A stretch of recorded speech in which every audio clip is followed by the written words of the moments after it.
It's all about underpriced attention. 21st century. There is so much to understand. How that no one knows. Entertain, educate, and inspire. Are you ready? Yeah, Good. think so. Sure. As I'll ever be. Anything? Born ready. Born ready. Hi, welcome to our, I think this is the third instalment of the podcast, Think Social, Think Savvy. You're here with the hosts, Rick and Ben. See, I got it right way around this time. Yes. Because I know you don't like it if it's the other way around. Do you know what it does is because it's Ben and Rick from Be More Social. I never say that. It's everyone else. Yeah, because you're the one that gets about everywhere and you leave me in the office. See what I mean? It gets lip on. Alphabetically, it's right though. It is alphabetically right. Oh my and it seems to God. roll off the tongue. Even David said it earlier. Hierarchically. Hierarchically. Is that even a word? Hierarchically. I can make it a word. I was sat next to somebody, an expert at writing stuff, and she said to me that actually you Did can you actually. learn anything? I did. If you listen, you might. What happens is if you actually make a word up that makes sense of the moment, it is a right word. Cool. So hierarchically, you should call my name first. That sounds like the biggest load of rubbish I've ever read in my life. It's true. If you make a word up as you're going along, but it sounds right at the time, it's a word. In fact, I think if I can anybody's think of listening to several this, words right now to describe you that could be let's not technically get real started. words. It's not about me and you. This podcast is not about me and you. It's not. You're It's right. about DottyMow. Hello. In the room. Hi. Yeah. I'm Would you here. like to introduce yourself? My name's Jo Cavlot from DottyMow. Shall we clap? I'm not going to clap on my own this time, though. Let's all do it together. We did a trumpet fanfare. Okay. I like the trumpets better. Yeah, better Yeah. than claps. Bring on the trumpets. Thank Yeah. you. So, tell us what you do, DottyMow Joe. What do I do? My business is called DottyMow, which stands for Declutter and Organise the Things You're Most Overwhelmed With. So I'm a declutterer and professional organiser. That is Okay. ace. And Where did you find that kind of like business idea? Is there proper declutterers out there? Is it a There thing? is. There's an association of professional declutterers and organisers. There is a thing, and there's quite a lot of us. It's really cool. Wow. But I kind of fell into it, really. I started a business doing things that I was good at, and this was one of them, because I'm quite good at tidying up and sorting people out. And At that time, did you know it was a thing? I didn't know it was a thing. I very soon found out after I'd started it that it was a thing, and I was like, oh my God, this is like, I could really do this. I am a thing. Yeah. I'm part of a whole thing. And it really astounds people. They're like, oh my God, there's a thing. And I'm like, yeah. I think that was the thing that were like, no. Yeah. Because when I first met you, I thought, what a clever idea. That is ace. It's cool, isn't it? That is really, my desk is, well, you helped me, didn't you, sort my desk out and my work life, pretty much. Yes. But,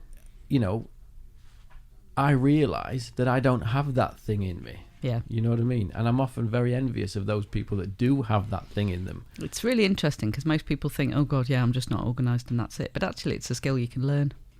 And people don't, they kind of write it off. They're like, oh yeah, I'm just not organised. But actually, with a few tools and techniques and systems in place, you can be, so it's not something that you are or you aren't. I am kind of an extreme version of organised. But anybody can be organised, and it's just a matter of knowing what to do. Does it annoy you if you've got like a dog-eared like piece of paper, you think, I'm not writing on that, that's just... No.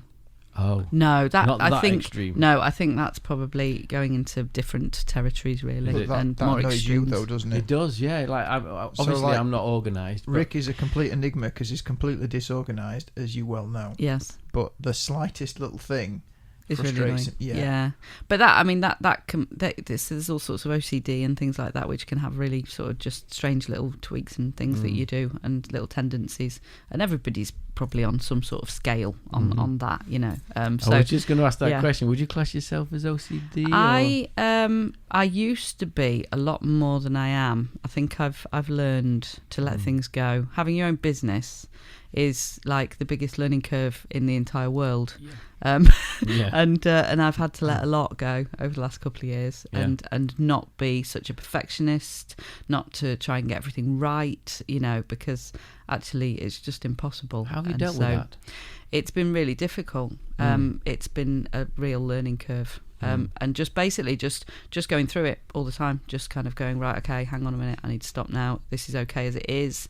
80% is good enough. All those kind of things. But a lot of that I get kind of from the people around me. So I get loads of support from other people in business who are going through the same thing. I go to lots of networking things where everybody's kind of, I thought when you first turn up at them, everybody's going to be really proper and they're going to know what they're doing, and everybody's like really organised and sorted and got complete clarity on where they're going and everything else. And I very quickly realised that most of us are in the same position where we're just kind of doing the best we can, winging it really, and just trying to get working. That's a good point. Winging it really. I mean, like I shouldn't really admit this on camera nor the podcast, but we don't prepare for any of these. Yeah. We speak to you. Yeah. We get the inspiration from our questions based on what the first introduction looks like, and how it feels and how the first question sort of pans out.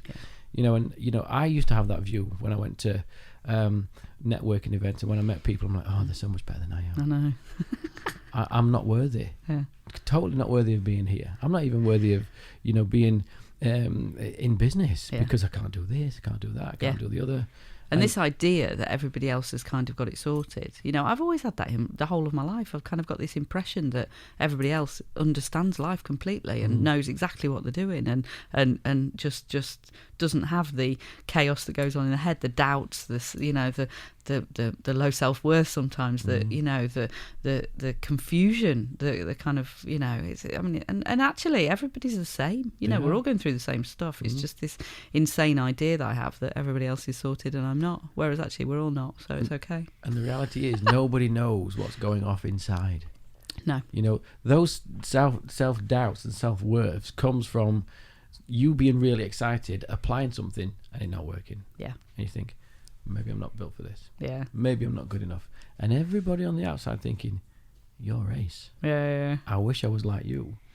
Do you know what I mean? It's crazy, isn't it? It's just the weirdest thing. But the expectations I have of myself are just, they've always been ridiculous. Yeah. They've always been just, I wouldn't even try and have them of anybody else, but that kind of, I should be so much better, I should, that should word, I hate that, but kind of, and I think the beautiful thing, I mean, I'm 2 years in business now, and the beautiful thing about this journey is that, it just smashes through all that, because to carry on, I mean, I could have just bailed and gone and got a job by now, but I haven't. I've just kept going, and the more I do that, the more comfortable I get in my uncomfortableness, I suppose. So what was it that kept you going then? You said like I could have got a job.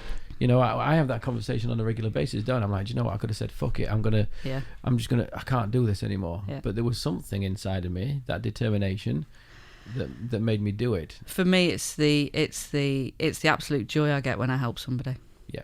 And that is, you can't buy that. Purpose. Seeing somebody, so you're seeing somebody come out the other side of whatever they're in, whether that be a muddled up desktop, or whether it be them having loads of stuff from someone who's died recently that they need to deal with but they feel like they can't on their own, or whether it be now a hoarded house where someone has got hoarding disorder and they don't even know where to start and have had bad experiences with people trying to force them to do stuff, and just being able to love and support those people and help them to go through stuff and change themselves, to get through that, Wow. is absolutely the reason why I do it. I absolutely love it. That's amazing. Yeah. So there's an incredible amount of job satisfaction there then. Huge, because I think people are so bogged down and so can be so trapped under stuff, and I know from my experiences the freedom I feel when I've come out from underneath all that. And all the money in the world can't buy that, can it? It's it takes me completely out of me, and it helps me think about somebody else, and that's the times when I'm happiest, because when I'm focused on me, it's all, oh God, it's self, and it's not a nice place to be. And when you're helping other people, do you sometimes does that help you reflect on yourself as well? Or did you see things in other people and you think, oh God, I wonder if I'm like that? And I always learn, Really? because most of the time it's a mirror.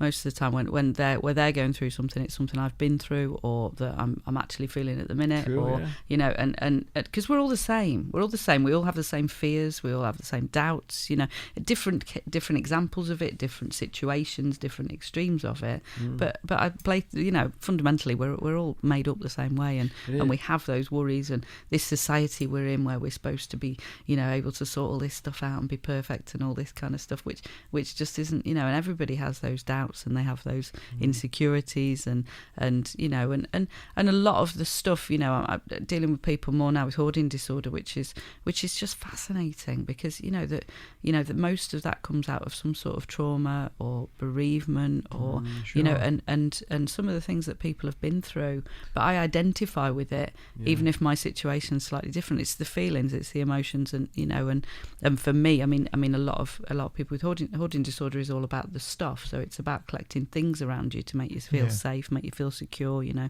and for me, you know, and that's about using things to change the way you feel. For me, it was alcohol. I used to drink to change the way I felt. Wow. You know, because I would just stuff all those feelings down and not deal with them, and you know, and that's not to say I've had the huge traumas that some people have had, but it doesn't matter what your trauma is. Your reality is as important as anybody else's. It's all relative, isn't it? Yeah. Absolutely, Completely. Yeah. Oh, I mean, I think the thing I was going to say is more. We all have the same fears and the same feelings. It's just that we all probably choose to react to it very, very differently. Yeah. You know, we all choose our own poison, don't we? Yeah. That helps it seem easier. You know, and like you say, for some people, it might just be hoarding. Yeah. You know, the thought of losing anything else in their life. Yep.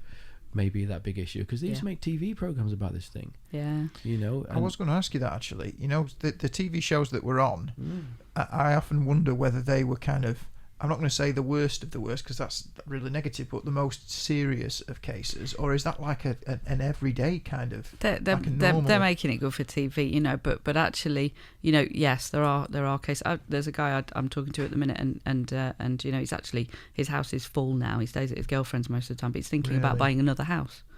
Wow. Because he hasn't got enough room to put the things he's got, you know, and that for him makes absolute sense, you know, and he's started to get an awareness about it, but in exactly the same way as alcoholism, you know, when I was blissfully unaware, you know, I was just in denial, you know, so there's different stages that people are at, and unfortunately it does get very dangerous because people fill their houses and it is, you know, I've been working with so Sheffield Mind have had a project on for 2 years now called Mind Magpies. The funding's run out for that project now, but that was funded by the fire service. Okay. Because I think the figures are around about a third of all people who die in house fires are hoarders.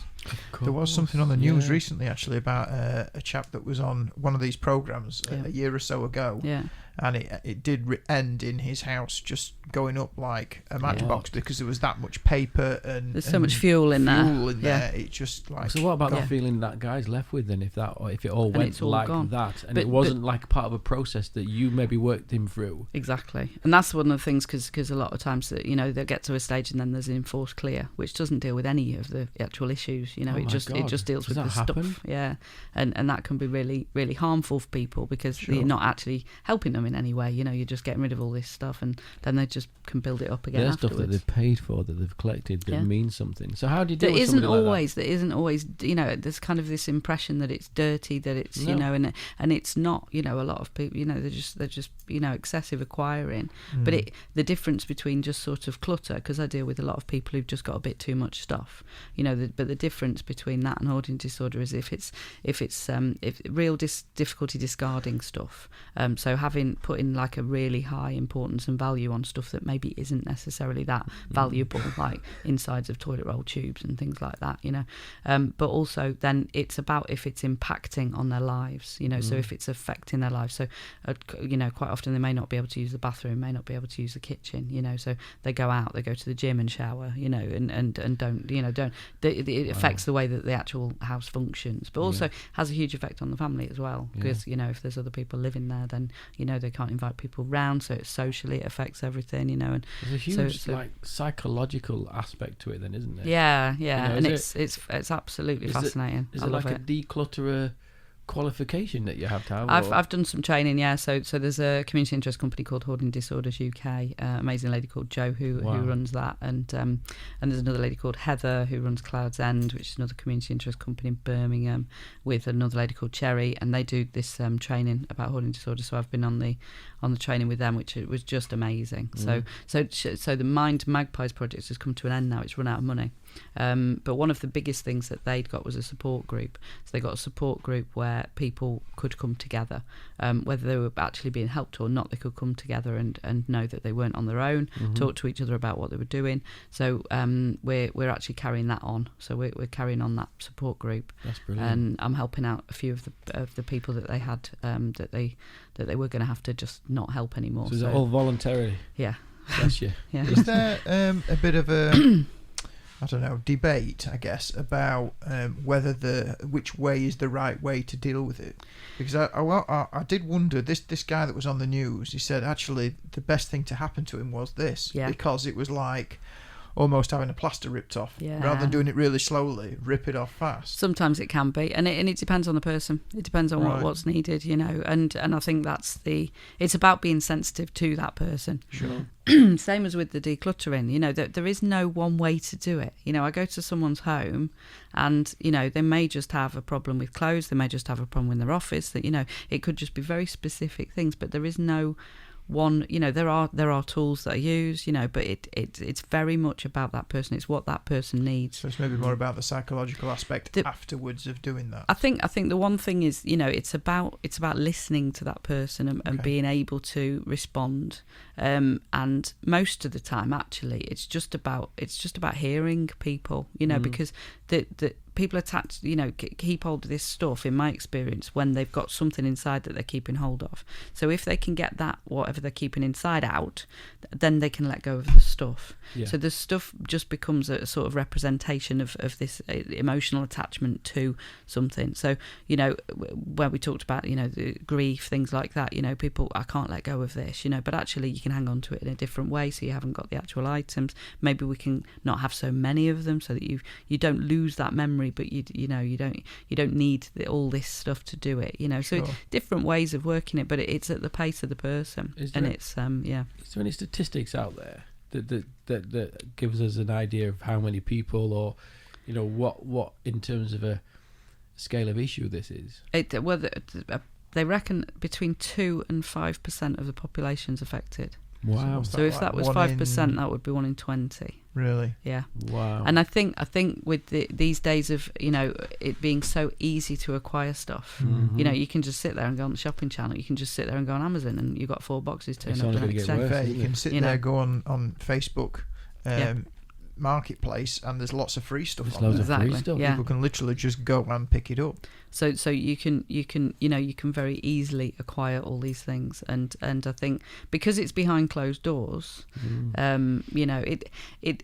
I do relate it a lot to alcoholism. I mean, it's not the same, but it's a different symptom, So there's alcohol, and a lot of alcoholism is very secretive, and as with other addictions, it's like food, things like that. It can be very secret. You kind of think anybody with a food problem is overweight, but they're not necessarily. And so we all have these kind of crutches that we lean on, these not great ways of kind of trying to deal with what's going on, and it's always about trying to work through that. Do you think there's enough support for that kind of thing out there then? I mean, because obviously when you say, for people that are alcoholic, there is a huge network. Yeah, there's lots of recovery. I think hoarding is only just sort of starting to really get awareness. It only got classified as a mental disorder only 2014, I think it was, in the ICD-11. Until then, it was just sort of thought as part of OCD. But actually, there's more awareness now about the fact that it is a separate thing, and it can run hand in hand with OCD, but it also can not. So it's the awareness is becoming more, and I've had various conversations with the NHS CCG and the council about initiatives they've had where they've been looking at it, and they're hopefully trying to get some sort of framework together about dealing with it, which I'm trying to help from a sort of treatment sort of way, how we can help the services. So I would imagine there's some kind of maybe some early identifiers, you know what I mean? So some OCD cases might not be OCD. Yeah. It might be the onset of something deeper and because you've got there's hoarding disorder, but there's also just chronic disorganisation, which is sort of a part of it. So if people don't know how to be organised, sometimes you might see in the papers where there's a house just full of rubbish and everybody's like, oh god, they're dirty, they're horrendous, and the landlords are slagging them off and all the rest of it. But actually it may be a simple thing that they just don't have a bin, because if they don't know where to put the rubbish, then where does the rubbish go? So so it can be a very, very, very tiny, simple thing that somebody just doesn't know. And there's a lot of links with hoarding disorder with executive dysfunction, so things like ADHD and ADD and autism, that kind of thing, because they they don't necessarily have the sort of logic to put together what needs to happen with stuff, or where it needs to go, or what needs to, or how to put it away, or there's one common thing is that you can, like, if you imagine you have a category of things, so if you imagine you've got mugs at home, you've just got mugs, whereas somebody who's sort of highly precision sort of way of thinking might have red mugs and blue mugs and china mugs and pink mugs, and so they need 300 mugs because each one of them's a separate thing and it has a different purpose. So actually introducing what we call fat categories. So actually if you think of it as mugs rather than that, maybe you could pick a few of your favourite mugs rather than needing to have one of each of those. So it's just different ways of thinking. Oh my gosh! So in terms of like the amount of, I feel bad saying the amount of disorders, I suppose, that could almost feed into hoarding and this kind of lifestyle. There's a lot. Yeah, absolutely. There's a lot that you'd have to deal with, I suppose. For like, okay, then so let's get to the bottom of this. Why are you keeping all this stuff? It's like, well, because I'm actually slightly on the spectrum. I've got a son that is, and he gets obsessed with something for a large period of time, and trying to get him to see anything else is just no chance. Yeah, it's really difficult. It's isn't really, it? really difficult. But that's where you need so many experts. That's where you need so many people who understand it, and having the links to the three people I mentioned who are, they know so much about it, because it's a massive thing, So I'm just starting off on the journey, really, learning about it, and just on that, I wonder if there's something there where it could be caused by somebody else's influence. So if you've got a child who is on the spectrum and maybe they're at the higher end, and one of the ways of calming that or dealing with that is they like to collect something, if that's not controlled or monitored, maybe that's where that journey might begin. Absolutely. I mean, and it's hard what to know with anybody moving forward what is the right trait. Like obviously when I've lost people, my trait was work, and I must admit, if anything, I've got a hoarding disorder for the amount of hours I put into this place. I'm currently tipping 90 hours a week every week. Yeah. And if I do less, I tip 87 hours a week at the minute. Yeah. And if I do less, it destroys me. I feel really bad. It's crazy, isn't it? But I think it starts with the awareness, and I mean, people when they come to me for help with their clutter, leaving hoarding disorder alone for a minute, but just with general clutter, it's because they've got to a point where they're sick and tired of it and they want to change. And I think we all reach that point at different times. I mean, like I came and helped you with your, it was email, it was your computer, it was just getting a bit organised, sorting your desk out, and it was 4 hours. It wasn't huge, but what difference has it made? It was 4 solid hours. It was solid. It was hard work. It's a tough thing though. If you've got like loads of stuff, it's a tough thing to say, well, I'm never going to need that again, or I am a bit of a nightmare for keeping things like screws that I take out of something. Rather than just throw it in the skip, I'll dismantle it and keep the screws and things like that, because you never know when you're going to need them. And I do use them, that's the thing. That's cool. But it's like, where do you draw the line? Clutter for me, it's not... What? Do you use them? If you've got a box full of screws... absolutely. They've not been used, have they? Hardly. You might, once a year, think... I'm glad I've kept them 1,000 screws because I've used one. No, this year. It's usually more than that, to be fair. It's about balance, and it's for me. Anybody can have whatever they want. It's not for me to dictate what people should keep or shouldn't keep. But if you haven't got a space for it, then it's clutter. Sure. So for me, anything that's got a home that knows where it lives is not clutter, But if you've got piles of stuff that are just sitting around your house that you don't know where they live, then that's clutter. So either find it a home or get rid of it. Get rid of it. Then so it's not about the amount necessarily. It's not even about what it is. It's just about does it have somewhere to live or not? And actually those things are the things that I constantly reassess in my life. Okay, I've kept it for that long. Now I haven't used it, therefore I can get rid of it. Create a space, then something else can go into that space. So so it's a movement. It's keeping it fluid. What about the education then? Okay, we've talked about the deep side, Yeah. you know what I mean, like the real sort of like severe stuff. There's a lot of people, I would say, we're only talking 3 to 5% of the people suffer from this hoarding, but I would imagine 90% of the population suffer from some kind of element of clutter. Got a bit too much stuff, yeah. Yeah, like my desk. Yeah. What an absolute mess that was. My text messages, I've got hundreds unread, or I did have. My emails, I had 38,000 unread emails. Yeah. What sort of, like, there's got to be other people out there like it. I think everybody has got some sort of state of it, but it's about whether the people are willing to change or not, really, because it does take some effort. You can't just change everything overnight without putting some effort. Well, in. that does. So it's, I was just going to say, I think on the other side of that, there's the people that don't want to because they need to keep it, but then there's the other people that get it to a point where they just think, I can't bother to deal with it now. Yeah, there's too much. It's too fast. Like it gets your overwhelming. emails That were was that. me. I couldn't be bothered to deal with all of that. And you end up being forced doing it because you lost about 30,000 of them, didn't you? I did, yeah. 38,000 of them I just lost. But is there Woohoo. anything that you suggest, anything that you're doing now that is helping just everyday Joe? I think the biggest things is don't be overwhelmed by it. Because unless you start, you're not going to get anywhere. So a lot of people were looking and go, oh God, I can't deal with that. I need a day, I need a week, and so they never do it. Whereas actually you can do a kitchen drawer in an hour. Yeah. And you just begin. Do a pile of paper. The tricks are, the difficulty where you've got piles of stuff, it hasn't got a home, so you've got to create space for it to go somewhere.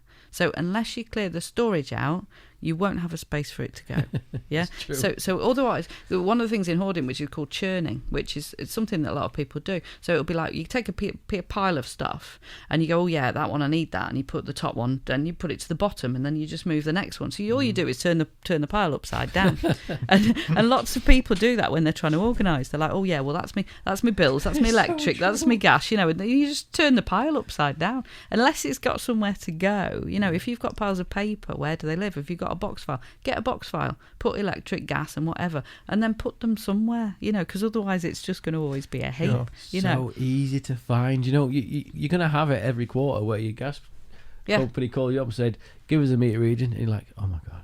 Yeah. It's tough not to be overwhelmed though, I have to say, because I'm one of these people that, like, I've got, okay, there's a pile of stuff there, but to move that pile of stuff, I've got to clear that out. Yep. But to clear that out, I need a new shed. Yes. And to build a new shed, I need to do that and clear that. And to start all that, I need to get the tools out of there, but I can't get the tools out of there until I've done that. You need DottyMow. And it's like a big circle. That's exactly where we come in. And you just kind of go... Because if people can't find that clarity themselves, that's the point of us. But it sounds like an excuse, all of that stuff to me. That whole trail, if I need that, I need a new shed. That's extreme. Oh no, it's because I know what you're saying, but just generally across the board, like for my excuse was, well, if I delete them, or what if I need something? Yeah. And you were like, well, have you needed it so far? Yeah. You're like, no, it's then gone. just delete it. It's like that stuff on your desktop. So you've got 25 gig of stuff on your desktop.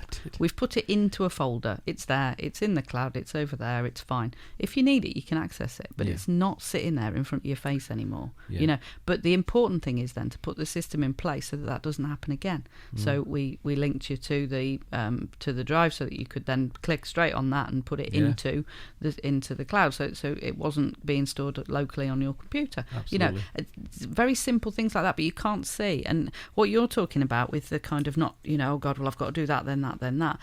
The lot of the stuff that you're moving around, actually, if somebody else can come and ask you the questions about it, you might not need it anyway. You only know what you know. And that's the beauty of working with somebody else about it, because somebody else saying to you, do you really need that? And you having to actually out loud go, oh yes, I need that because. By the time you've got to because, you'll go, no, that's bollocks, and you'll get rid of it because you're here to ask vocalising it. Yeah. Why? So it's like, oh well, I bought that 5 years ago, and I thought I might need it that Halloween, but I didn't. And by the time you've got to the end of the sentence, you'll be like, well, let's get rid of it because really that's insane. Yeah. So you can't get there yourself. That's the whole point of that's the whole point with of other you people. asking why. Yeah. You know what I mean? Me, even I wasn't like having a laugh and picking on you, but like, to hear his missus speak, he doesn't do anything around the house at all.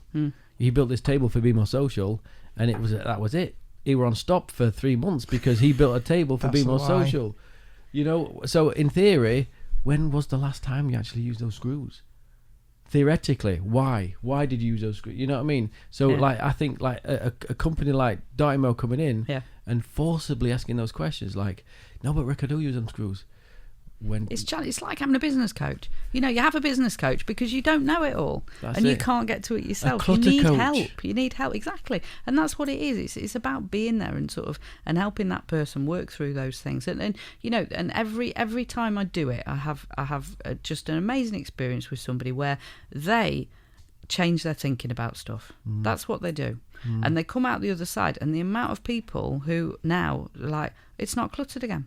Because they're thinking about it as they're going along. It shifts their mindset, and it's not about me going in and doing it for people and putting it, because that's just sticking a plaster on it. It's about going, okay, think about these things in this way, and stop buying stuff, stop it coming in, and then it won't have so much building up. What about businesses then? Yeah, this is where you do need to be organised. Yeah, because like with me, I'm not organised. I'm trying to be. You are. And it is something that I'm ashamed of. I genuinely am like thinking, oh, for fuck's sake. Yeah, but you're getting better. I am getting better. Yeah. But I'm very, very aware that Ben relies on me. David relies on me. The other 10 people in the office rely heavily on me to be able to do stuff proper. Yeah. So what things do you do for businesses that helps them be organised? So it's about getting what you're doing in the easiest way possible, and one of the keys is communication. It always is. It's like, okay, how are you communicating about that, and who's doing what? Because actually, if you're not good at being organised, then somebody else does it. And it's like we talked about, because you've got a project management tool that we're using, and it's like, okay, how is that being used? And actually, it had been implemented but not used because it wasn't easy to use for you going into your diary and all the rest of it. So we made sure that it worked right to be able to be worked by everybody else. I did a talk for Doncaster Royal Infirmary, so I went in to talk to their HR staff, and it was brilliant. I'll tell you in a minute. It was really good, honestly. I was in this lecture theatre. It was videoed. It was really cool, and so that was all about. It was a bit about time management, because that's crucial in being organised. You've got to organise your time. It's not just about the stuff. It's about what you're doing and when you're doing it. And a lot of people are very chaotic with that. So we talked about time management. We also talked about email organisation. So about how to make sure that's working effectively for you, because people are a slave to their email. They sit there and bing, bing, bing, bing, respond, and that is not an organised way to work usually. And I've got a workshop I'm doing. It's on Eventbrite. About email organisation, where we're actually going to work with people live, hour and a half, sort your email out. So a bit like what we did with you. There's one on the 30th of December, and then the 2nd of January and then the 6th of January. So there's 3 different dates. 3 different dates. Yeah. Same workshop, 3 different dates. Same workshop, 3 different dates. Brilliant. But it actually sit down with people for an hour and a half and go, right, okay, let's do this together now. So by the time the workshop's finished, your email will be organised. I mean, I don't want to give anybody I don't want to give any secrets away. You know what I mean? But that's massively helped me. Yeah. The sort of processes that you ask me to do. Yeah. And it's like, okay, then now is my time to do this. Yeah. Thank you very much. And you were ready for it, and it's about getting sick of it, and being ready for it. Another thing that I talked with them about was about having a goals today list and a goals this week list, and they've instigated some of that as well, so that they're actually as teams working together, having whiteboards up with things in that they're displaying. And they sent me a video the other day, so they've recorded a video about the results of what happened. Well, did you follow up on it? It was amazing, because I've been sending them an email every month, just saying, right, okay, don't forget about this, don't forget about this, don't forget about this. So it's not about going and talking to people and then just leaving, because you've got to keep on top of it and sort of continual reminders for them to sort of say, what are you doing about this? And so they sent me this video back that they'd done about what they've done as a result, and it's absolutely drastically changed their whole department, and that was just a 2-hour talk, just about with some real tips and hints, but they've followed it up and they've actioned it, and that's the key. It's about, well, what are you going to do about it? Awesome. And they've just been brilliant because they've just got on with it. I did a talk at the WI and they've done all sorts of stuff as well but they focus, because the WI is all about giving, and it's all about local stuff, so they're focusing on how do we get local stuff to local charities. So we're getting rid of our stuff, but we're giving it to the people locally. So we're not just, so we're helping the local environment really with us, with getting rid of our stuff. So it's like just a win-win situation. So Brilliant. There's so many ways that you can help people. That's but that's one of the crucial things with getting rid of stuff. It's about, if people can see a value of where it's going to, especially locally, then they're more likely to let go of it. Yeah. Not get rid of it, let go of it, because it's actually of use. Yeah. And if it's of use to someone else, then it still means it's useful. It doesn't mean that they've had it and it's useless, because that makes you feel useless. It's like, Sure. oh, I've been keeping this and it's crap, it's like, well, actually no, it is valuable, but it just needs to be valuable to somebody else now. And gifting it is a beautiful way to let go of it. So that's so the whole nice. focus. That's the whole focus. That is good. Isn't that good? Yeah. That's so nice. And then for me, there's stories behind every single one of these, isn't there? Absolutely. Every single one. Even behind me, there's a story. I'm stressed, pissed off. You've helped me out. I feel a little bit easier, freer. Absolutely. My mind has got like a small space now where I can get on his nerves a little bit more. That's the point, isn't it, Ben? Thanks, Joe. Anytime. But there's other stories as well, and in terms of documenting these stories, are you allowed to turn to social and say, do you know what, the world, this is what I do, this is how I do it? I'm doing it better. Yeah, I mean, you started me off on my social media journey. Yeah, but you socially famous now, though, aren't you? Locally, people know. People definitely know who you are. People know Dotty Cow. Yeah, Dotty Cow. That's what I get most of the time. Yeah. It's like, oh yeah, you're the Dotty lady. But yeah, no, it is. It's about getting out. It's about trying to get the message across that people can change. They can do things differently, and actually, it doesn't have to cost the earth. It doesn't have to take a load of energy. It's just about some little habits that people can do differently. And the more I do it with people, the more I get, the testimonials, that the results, because it's about the results, and people, that video from Donnyroyle Infirmary was just amazing. I'm just waiting to see if they'll let me use it. I would imagine. Like, please let me use it, because it's such a brilliant. good feeling. You know what I mean? I was crying when I watched it. I bet. Because there's, Really? it's because actually, I'm going to get all emotional now, but to just go somewhere and deliver a talk about something I'm passionate about, and for it to have such a big impact, not just on them, their business or whatever, but on them. Yeah. They got plants. They were talking to plants. They were like, there's a bit where someone's squirting this plant, and they've got really lovely sayings and things up on the wall, because actually that inspires them, But so how does that feel to affect people like that? it's amazing. That's why I'm doing this, Wow. and it is. It's just beautiful when you can leave somewhere and know that you've made a difference. Know that you've made a real shifted the difference. culture in that department almost. It's all right going 1-to-1 and switching something off in my brain and maybe trying to apply it, and then you trusted me, hopefully, to share that culture amongst the team. But like, to speak in front of that many people and to shift an entire department in terms of its culture, that's a powerful movement. It was really magical, and it's like, Well done. and I just love the way the universe, whatever you want to call it, it's all working out. I just keep getting these things thrown in, and I'm like, okay, and I just keep going forwards and Brilliant. see what's next, and Brilliant. yeah. Well, speaking of going forward then, so going into 2020, Oh yeah.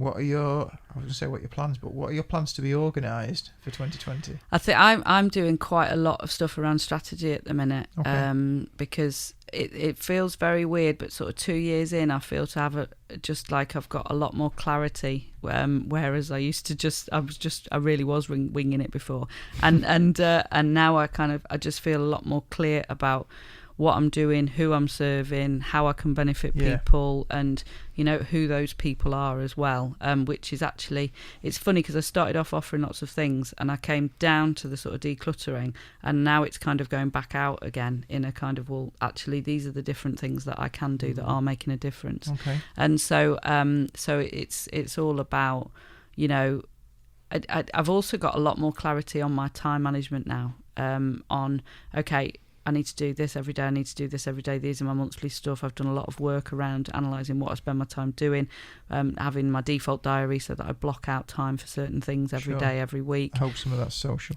It's yes, it is. A lot of it's social, but also networking, but then being a bit more strategic about that, Sure. But I've got some real beautiful relationships that I've built up with people now, and those are huge. They're massively beneficial. I kind of, I'm working with people. It's about collaboration. It's about trying to move that forward. But I think very simply, it's about knowing which bits I need to do and which bits I don't, and having some structure to my day. Those weekly lists, those daily lists, which people do in all sorts of different ways, but it's like, okay, what are my top 3 things today? Who do I need to contact today? And how do I want to end today feeling? They're kind of things that because actually that shifts my mindset in the morning, because otherwise I wake up and I'm like, I have to do prayer and meditation in the morning just to get myself centered, otherwise I'm just my head's batshit. Really? But that's a good way of looking at it, because even I'm learning something here today. Like I get to the end of the day and ask myself, have I done enough to make people proud? Whereas what you're saying is, you start the day like that. Set your intention. What am I going to do? Yeah. What can I do? Who am I going to make a difference to today? Who am I going to help today? And then at the end of the day, who did I help? Yeah. And by thinking about that first thing in the morning, and this is something, with your team, I'd be great to come back and just work as a team. Okay, what are your daily things that you're going to do? What are your weekly things you're going to do? When are you communicating about that? And how do you all know that you're working together on this? And these are the things that really, I think, make drastic differences within teams. So it is all about organisation, but it's about that mindset, and it's about, okay, well, set that intention for the day and start off positively and knowing what's going on. Otherwise you just end up chasing your tail all day. You do, and I do it really badly some days. A lot of days I don't really do it, and then I'm like, oh god, what I'm doing, and and I just go a bit mad. But it's nice to know that you're human as well. Oh god, I am. You know what I mean? like for me, when I left that day, I'm thinking, oh my god, I feel such an idiot. I felt such an idiot because my emails was a mess, my desktop. So get your computer. I'm thinking, should I really? Have I got a new computer somewhere knocking about that I can open up instead of this one? Yeah, it was bad. Yeah. It was really bad. But it's not, and it's not about judgment. It's not about because I'm only like this because I've learned, and through floods in my house and all sorts of stuff, and about my attachment to stuff, and I've started to rethink it, and actually the getting organised. My coach helped me a lot with that, and and all the bits of information I get. It's about, I think I can. Well, a lot of people. And definitely me, I can be a slave to personal development. I'll listen to all this stuff, listen to it. Oh, I'll listen to another book. I need to learn about this. I need to learn. What am I actually putting into action? Stop listening, just action some of it. Because I was a member of a network, and it was all about personal development. And I left because I was like, I can't keep cramming all this stuff in and not actually doing anything about it. And I think we can all begin. Isn't it? Well, Christmas we'll get another 3 personal development books. Awesome. Why don't you read one?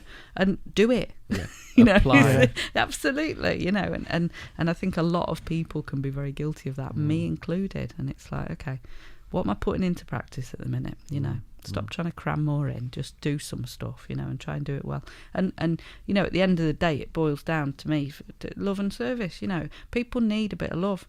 whatever their situation is, whether it's they've got too many emails and they just need a bit of organising, or whether it's full-on hoarding disorder that's come from horrendous childhood trauma or whatever, people need a bit of love, and if I can be there to serve them and help them in some sort of way, end of, that's my job done. Brilliant. And I can put my head on the pillow at night and go, yeah, that was a good day. Brilliant. You know, that's great. it's simple. So, Joe, have you got anything that you want people to know about? Any events that you're doing? Workshop, definitely. That's going to be really good fun. When's that? So Where's it's that? on the What's 30th. that? It's you go log on Eventbrite. It's a Zoom meeting, and we will basically just go through your email. We will get it organised, and we will find you a plan going forward, which works, doesn't it, Rick? It absolutely does. Listen, what is it called? Oh, it's called Email Organisation. Email organisation. Yeah, it's got a very long name, but Okay. it's start 2020 as you mean to go on, Absolutely. which is cool. So I'll pop a link on whenever you Pop a link post on. anything. Yeah, we're going to post some extracts, usual kind of like stuff. So look Yeah. out for it because it is good. It's worthwhile. Also, my website. So in the new year, I've got a lot of stuff I'm doing around blogging, and there'll be a bit of a shift in the social media actually. So trying a few different things. Going to have a YouTube channel, all sorts of stuff going on. Brilliant. So yeah, I'm on Facebook, I'm on Instagram, I'm on Twitter at DottyMow. On Facebook, it's at the Jo Cavlot. So yeah, and DottyMow.co.uk is the website. So Fantastic. follow me, find me, like me, all that sort of stuff. We love you. Yay! We do love you. Thank you. I love you too. Ah, Because my social media wouldn't be what it was without you guys. oh, thank you. Because that beginning for me, I was talking to somebody the other day and I didn't know what the hell I was doing, and actually you guys helped me a lot. So Thank you. It's lovely to see. Bless you. So, thanks everybody for listening and for watching. It's actually episode 4, not episode 3. It has just occurred to me, so sorry about that. I was And kind of showing you. I get that now. I was like, why is he pointing fingers at me? So, yeah, sorry everybody. Episode 4. So, thank you to Joe from DottyMow for joining us. If you'd like to say goodbye, Joe. goodbye, Joe. If you'd like to say goodbye, Rick. Goodbye, Rick. You're so rude sometimes. Thanks everybody. Bye. Bye. We're done. Well done.